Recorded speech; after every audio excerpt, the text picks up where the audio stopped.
In this video, I'm going to show you how to create the tracks table using data we imported earlier on, and that data now is in this table called imported tracks data. Click on create, query design, highlight the imported tracks data and click add. Close this, expand this so you can see all the field names that we need to add. I'm only interested in the track ID, the track, the artist, the year of release, and the genre. All the other information is not really necessary. So I'm going to add this to the query grid by double clicking each field name.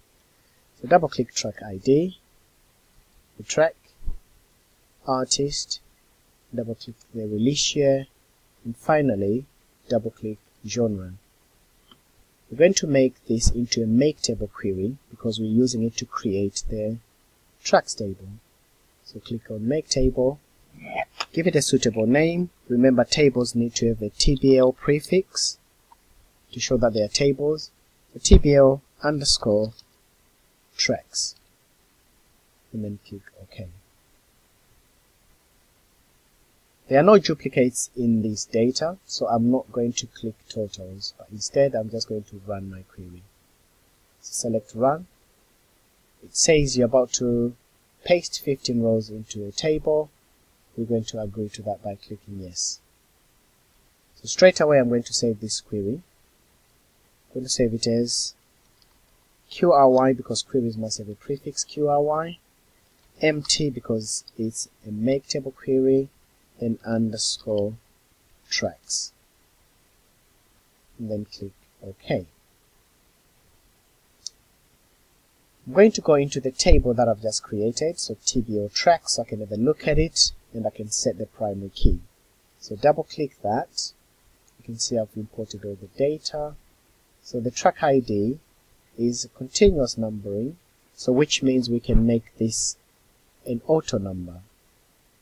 If I go into design view, I can then set this as my primary key, but I can't change the data type to auto number because I already got data in there. So I'm gonna have to go back into data shape view, click on the top left hand corner, highlight the whole table, right click, select delete records, agree to deleting all the 15 records, click save, and then go back into design view. So the track ID is selected as the primary key. We're going to change this to auto number. Now we're going to change all the field sizes to what we've set them in our data dictionary. So at this point you need to refer to what the field size for track should be. So a reasonable could be maybe 30 characters.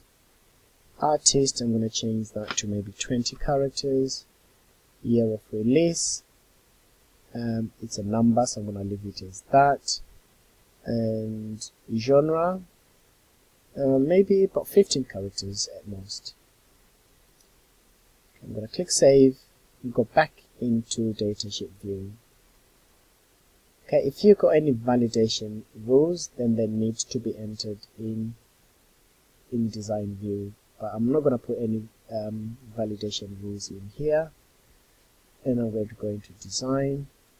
I'm going to go into datasheet view, click save again, and then close this table. Now we need to populate the table with data because we deleted the data, so we can change the data type for the tracks ID.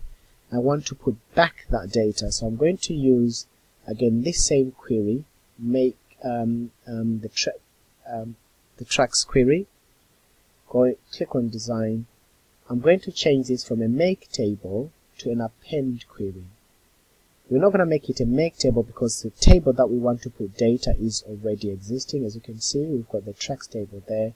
So therefore I want to make it an append query so I can add data to this existing table. And the table is obviously the tracks table. Click OK, and then run the query again.